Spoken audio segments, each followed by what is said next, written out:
If this is your power. Hallelujah. Ndikanye ga nyiji jota kwere nam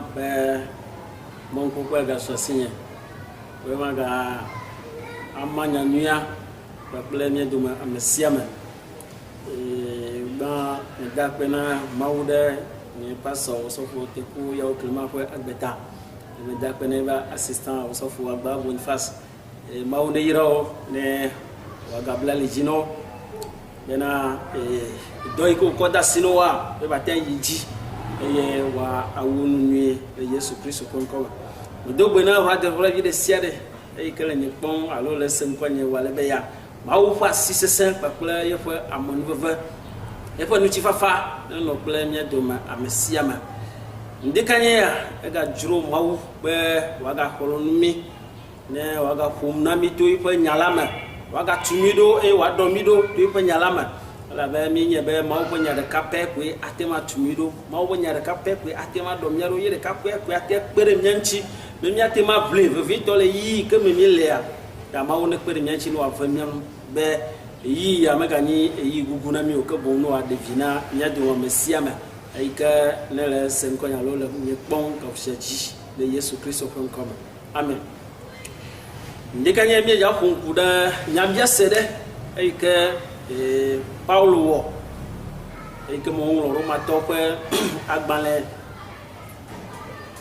etameni gbogbo blaton vo aton so ide blaton vo acheke de ba mi le dano e nya wo nya bia se kenti do e Paulo wo nami le Bible me nya wo nti do le tepema ye le ke fa nya bia se ayenye nya fa maunya e ke mi ja gbolo ndikanye afa Tanya et Tanya elle globena qu'est-ce qui nous sépare de l'amour de Dieu nous que le mamida to le mawufa lolobo amen nenye ve novio de lewo ahadi ka se dia ate onya biose ene eye allo onto ate onya biose ene do kobe wale be ke mi le ka wo e ke mi le eyi kama mi le fifia de nous que le mandat jo le mawu folo no goma ha ate wonya bi se ne do ku eye mo ko sebe nanyi ba akere don chiantia e kama le mawu nya ko nu wa mo ko sebe don chi ke na kpo nanyi bo ga gbo wonya bi se no wa ato vuvu ne banto ike ne ja kpo fifia le ka ba agbale Roma to ba gbale me kata bi nya be Paulo nglo le ka ba agbale akodo danka Roma to eye taro jiwu ado la agbale si won agbale ro Roma to be agbo ado nusa mo yo kan le tonuma eye mawu pa monu vevem nana iko dede gotu pe lolo de fian le Yesu Kristo meya ale ke Roma to po go mele meya ne ma ke ya trosu bolo ha mi po go mele me eji enun agbale eji la denu yo kata go no eye etameni kanji do mi ja wo to pupu blaton vo aton to ide blaton vo shekea polo galena kakare jimi le tepeya bena a vava mau ewo amonu vevena mi eye wo jebena mi madola bu mo popo le ke ba amonu veve am kro nyam yo ke egbeya nye globe nye ko Kristo eye ya ye nyam nyapo de la pakle akwetoa amonu veve ya me je krabe nya defo amen numanchi ta mi le ja apunkude enu am venti le mawu nyama le ja punkude mawu pelolo ayiko ko dem yame ya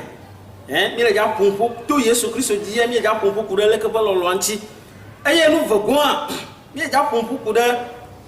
nu ikana tan de le ke pelolo ade ko afia le nyama be vava lolo mai ke mawu ko dem yame ele nyama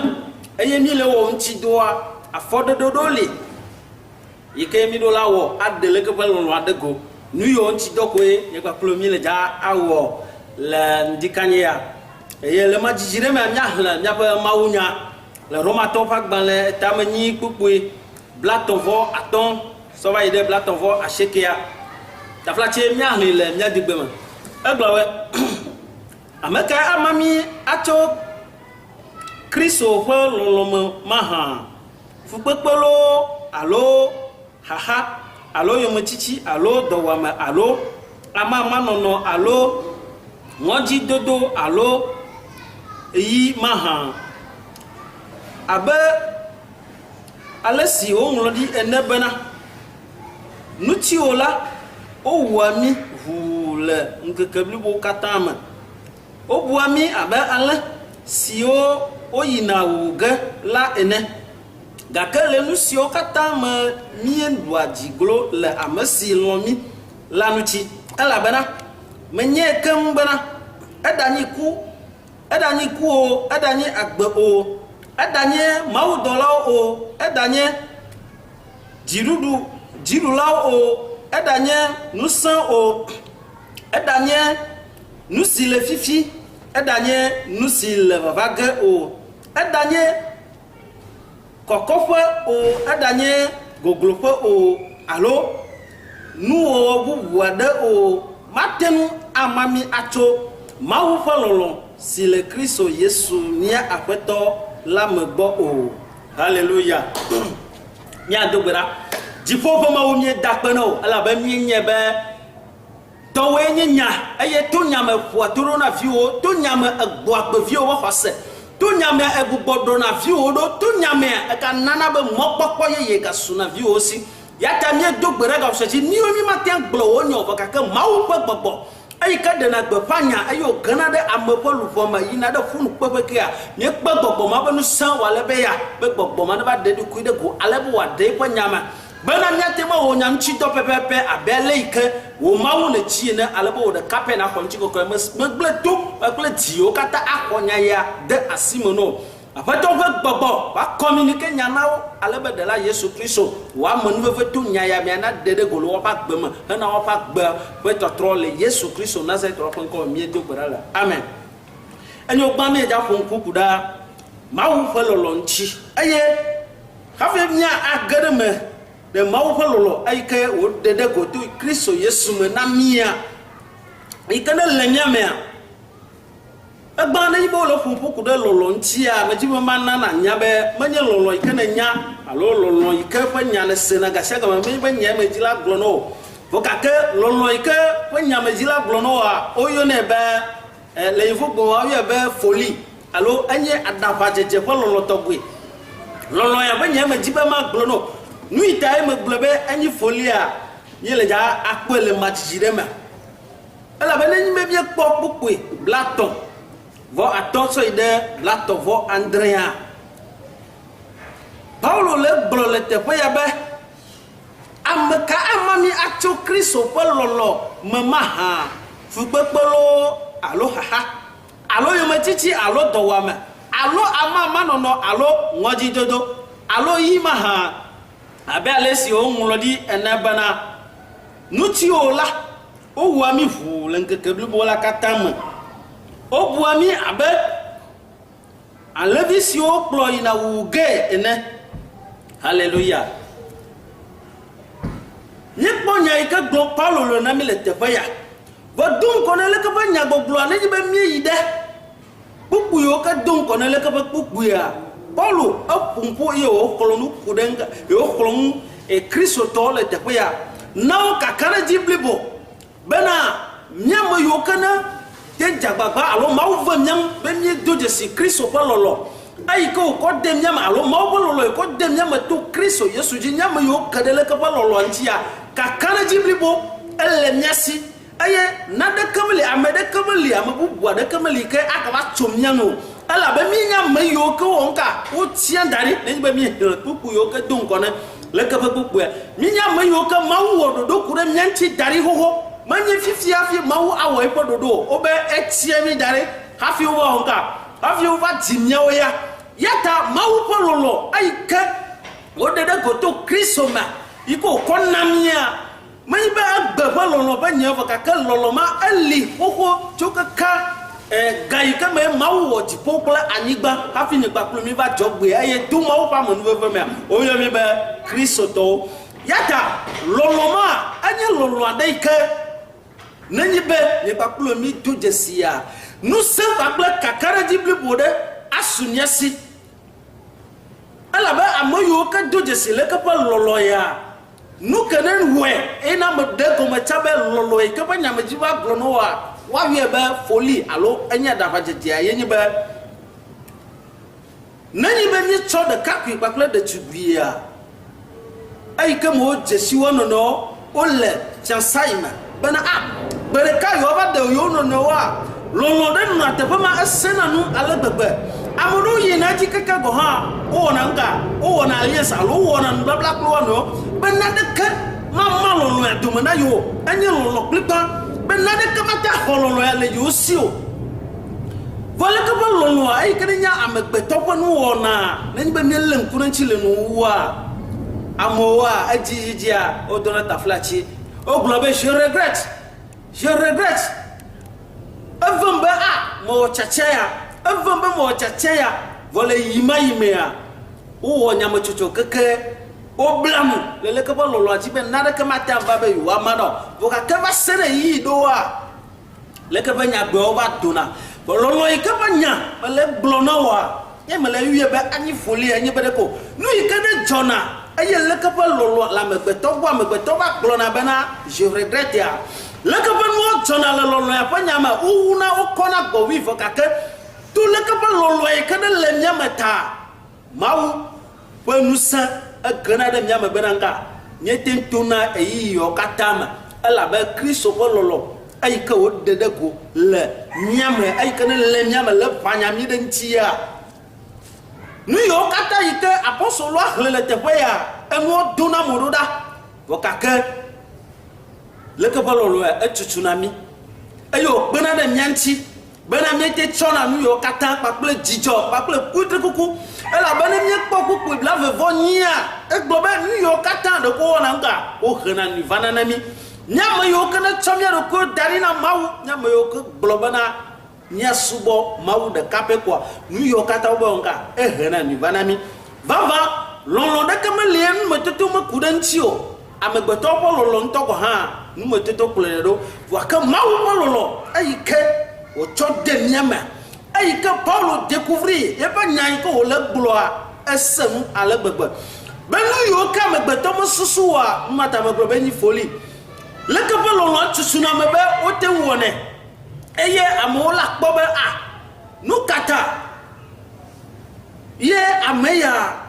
e wole ka penuado nya kpole kpore nme e ka me nya beto yesu kristo la yo ye pe apostolo wi vewa amodu o le wo fe dogbo do iko wo na duna mi chama le kpore nme abe mateo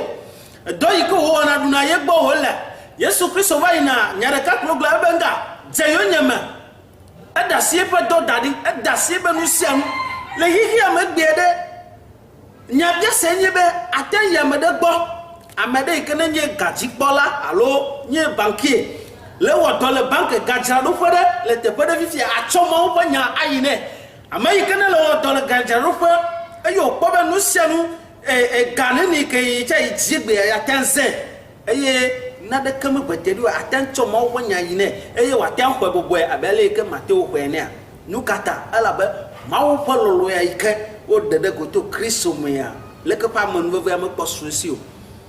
amonveve ma ike su mateo si ya ye webe kristo be jeyo nyameya chokude lolo ike o dota onka egble po no dare eye o je kristo yoma c'est de la folie. Et nous, il y a Amola Globe, de Kadia, Takol, Glenero, ni Chokwe, Bele, Doya, Kakayo, Potoya, quoi. O Glone Bena. Never ho yesu, quoi, et bled doit d'aller. Et ye, o Joache, yes, yuma. Paulo, le Glone, te fait, Loloma, que you découvrir another camel and you buy a Gio. Y'a just a guy, you can yawl, Lopoya, you can let Globe, Mopolo, le code, the Golem, Yammy Bena. Nous, Kawenye, Noa, Ebeya. Yokele hemonami bena mawu pelolo ayiko dede gole miame alo be yo amamida jo le mawu pelolo ayiko dede ko da le miame ayo ade mada yo ade lolo mada le miame nu kawenyi nu agele hemonami nu yo kata paulo le tepeya onye nado yo ke dona moda egbeya voka ke egbeya kulu ene be miecho kristo we ha me alo hike kom ne kekea mille nade iko le yobe crise sanitaire dɔla me ƒe hiã kame me mi le wale be ya eye egbe ne be mi tsɔ kpɔ ɖe nya ɖeka enu ya ele gblẽ nu le mia kristotɔ geɖewo ŋuti egbe ya ale gbegbe enu ya ɖeɖe dza egblẽ nu sugbɔ le miaƒe agbe me ewɔe be egbe ya woma katã yɔ ame ɖewo be kristotɔ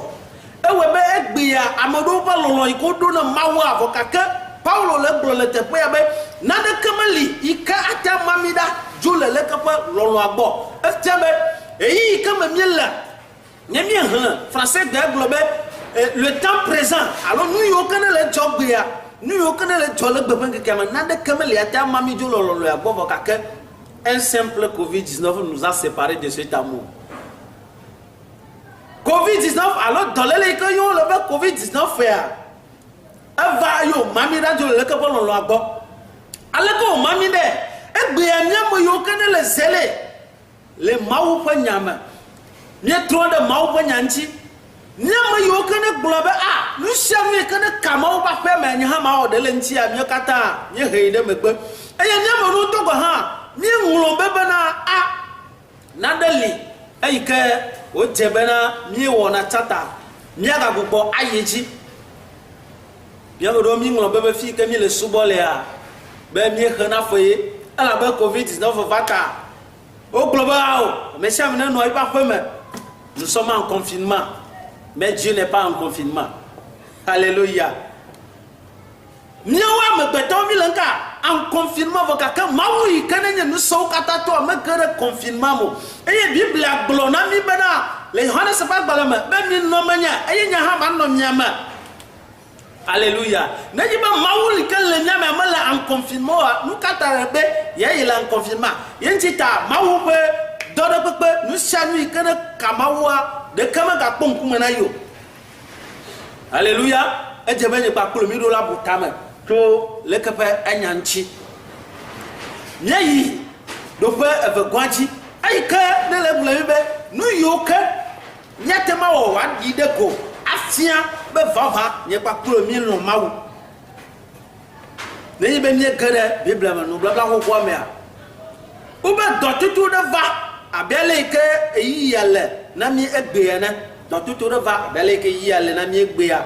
eye ame sia ame ɖo crise financière eganyawo le senu wobe Mawu ƒe ame ɖe gblɔ nya ɖi le Biblia me be dɔ le dzato edɔ le dzato eye dɔtutuwo be va me ƒe etɔ̃ le tia ma de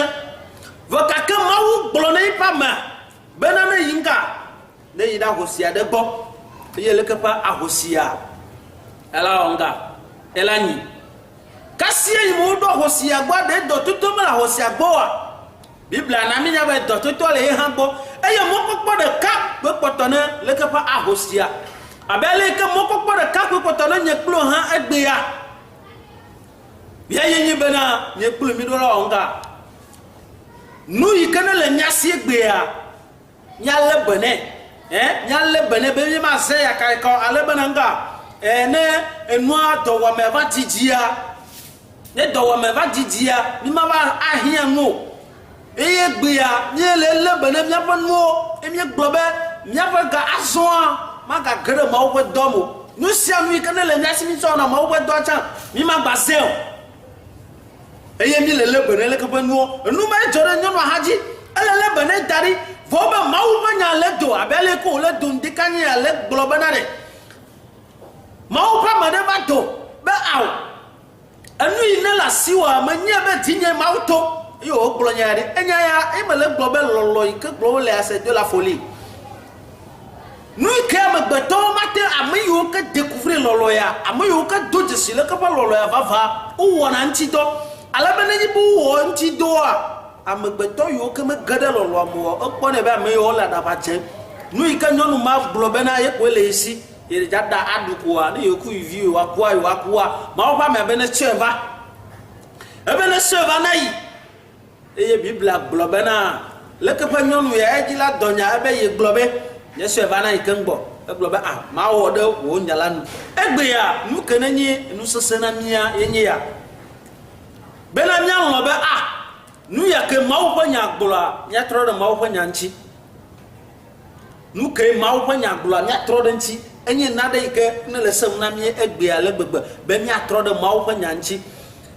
míatɔ ne mawu ƒe lɔlɔ le mía mea ekema ne mawu ƒom na mí to yiƒe nya la mea edze be míatrɔ ɖe nya la ŋuti elabena nye be míetrɔ ɖe nya la ŋutia enya la le dzana ɖo ŋuti nɔnɔme yi ke me míele nu yi ke me to míelea nya la le dza he ɖo ŋuti ava na mí dɔ le wɔ amewo vɔ gake yi ke me ahosi atrɔ ɖe mawu ƒe amea ƒe nya yi ke wogblɔ ɖe ŋutia biblia nya na me nya be dɔmewu ya va se ɖe si me etsi gatɔ dzadza wotsã ɖe ko me va ŋdi kanye be ma do nu sɔn be nenye be ate trɔ ɖe mawu ƒe nya ŋuti mawu ƒe nya eyi ke ne gblɔ be na nga ame yi ke si nu lea waganɛ le Marko ƒe agbalẽ tame ne kpukpu bla wɔatɔ ebe ame yi ke si nu lea waganɛ va ame yi ke gblɔ be ɖeke mele esi wa vi ke ne le esi hã wagaxɔe le esi efia be nane le esi wo medzi be ya ne haleluya nu ke le asi o ye ne le wo la da ɖe fifia etsɔ yi ke ne gbɔna ɖe nye be COVID-19 ate lili ya ɖe ne nye be na ɖe ate lili nu ma yi ke ne le gblɔ be le dzra ɖo da ɖea ela bu ɖika eye na gble da ɖea enu ma ŋuti ta mawu ƒe nya yi ke ne gblɔ nya ma ne dzi be wo hã te trɔ le ke be nya ŋuti ya amewo aɖo crise financier le COVID-19 ƒe yi ame vɔ gake nye bakplo nyi ma ɖo crise financier elabe míetrɔ ɖe mawu ƒe nya ŋuti míenye be mawu li le yiwo katã yi me míenye be mawu li haleluya ne míeke ɖe dɔwɔƒe agbalẽ mea biblia gblɔ be eyi ke me dɔ ya dze gɔmea amewo tsɔ woƒe anyigbawo dzra nu ke tutuwo tsɔ woƒe anyigba dzra c'est l'amour de Dieu lɔlɔ yi ke woɖo ne mawua nye kple wo gbea mi melɔ mawu o ɖe mi melɔ mawu o ɖe ne be mi lɔ mawu vavã míagblɔ bena COVID-19 ŋuti ta ŋuti ta mi magawɔ mawu ƒe dɔ awo ɖe Paulo ewɔ lɔlɔ ŋuti dɔ va se ɖe nuwu ewɔ lɔlɔ ŋuti dɔ va se ɖe nuwu ebe naɖeke meli o nu yiwo ke le anyigba dzi nu yiwo ke le anyigba ƒe tume nu yiwo ke le gogloƒe naɖeke meli ke ate mami dzra le leke ƒe lɔlɔa gbɔ elabe lɔlɔa enye lɔlɔ triakɔ enye lɔlɔ seŋu aɖe yi ke ame aɖeke mate axɔ le mía si o gake egbea nu yiwo ke ne le do mo ɖe ɖa woxɔ leke ƒe lɔlɔ le mía si eye mi ŋlɔ be nye be identité ame ke mi nya mi ŋlɔ be leke ƒe nu yawo nenye be Paulo mate wɔ lɔlɔ ŋuti dɔ oa mate gblɔ na mi le Timote ƒe agbalẽ evelia tame ne gbogbo ya ma andre sɔ yi ɖe ame nya bena ebe me ʋliʋli nyui la eye fifia zɔa wodzra dziɖuɖu kuku la ɖo na ŋuti kɔkɔ be fia kuku la azɔ wodzra ɖo ɖi na egblẽ kple kakaɖedzi elabe wɔ lɔlɔ ŋuti dɔ eye mawu ƒe lɔlɔ yi ke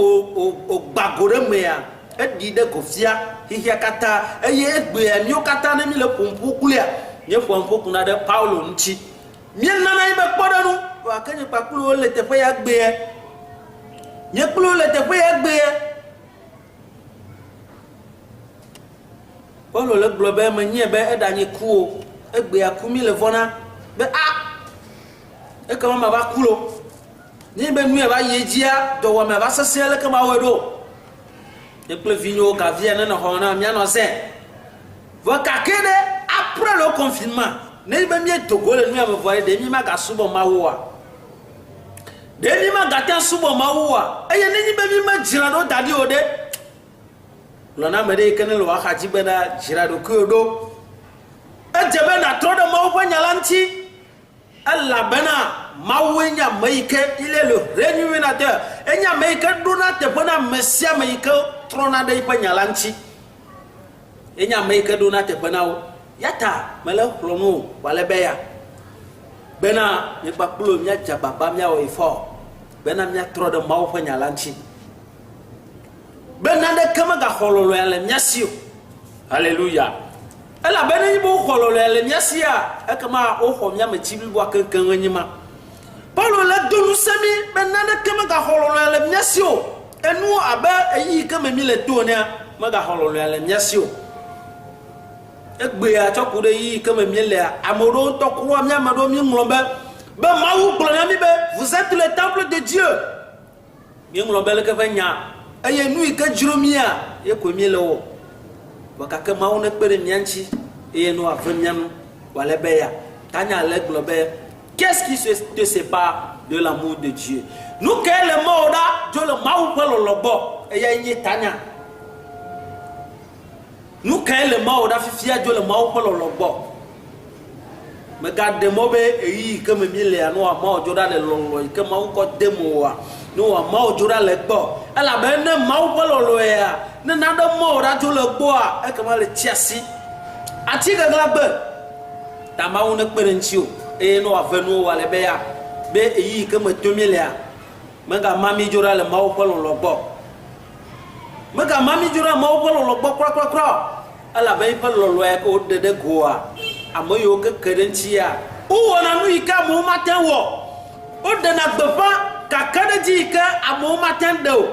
Ou on a fodé de do ika mo matin wo. De Covid-19 be kaya me la globo wa ka chogao. Ko le ide church pa me. Les yi comme 2000 noix les 5 mois. Nous de la tête de soignema, nous tu de la tête de soignema,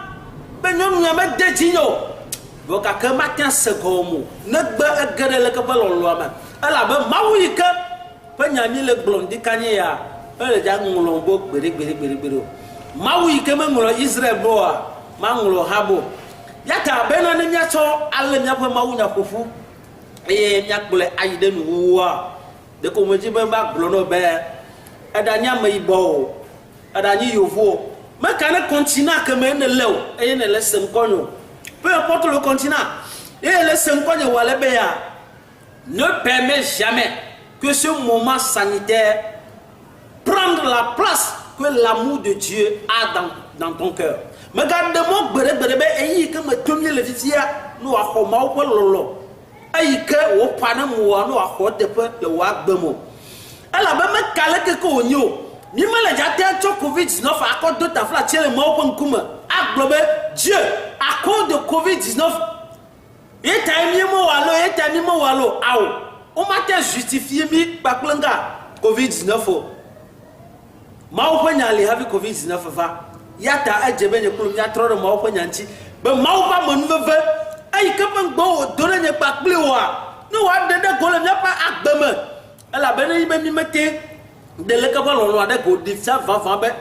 Maupa lolo le miama. Et il y a l'homme, il y a des tiens, Américain, l'homme est des neftiens. Et comment nous voit à la semaine n'est pas plus. Et nous voit à la semaine n'est pas plus. Lolo et Kenti dort, mais le de go là-bas, Lolo et comme de go, à lolo coucou. Ne ma ka kwase kemo wo dawa o ya nebe kwase kuku lolo se lolo e banyana o na do adena do kuidego ya ta wo ke sen ko ni ka usaja awada ka plan eye ma do gbara pere nchi o be mawu na pere nchi o e kasi jinanya pa kuro benam ya ke onka ya ta tro de pe nyanchi ale be nya no adu jinami de Yesu Kristo pe nkoma jipo pe mawu ma da pe no de wo du ko pe agbeta me da pe no de dollar de ke sen ko ni wale be ya de nous tuer que le bonne non de que le bonne wala be ya de la Yesu Kristo me garde mo be yi ya ne kololo i que ne ko demi ale sio la be de la Yesu Kristo ye nye nous sang de kai que ne konami tout le ma di apato ne te de so ina nko tout le ma di apato ne te pona jidudu ya ta me dugbara be de la Yesu Kristo bade ya manchi e na gbogbo nu ye me ate gbogbo le me chita me yo tani le me lo chita wala be ya donc onya jina et après ton avonu ale be nuchi ko ko bukata na nyito akpeno ela bena ewe wale kemia bia le Yesu Kristo Nazareth la penkome amen mawo ne yirami shalom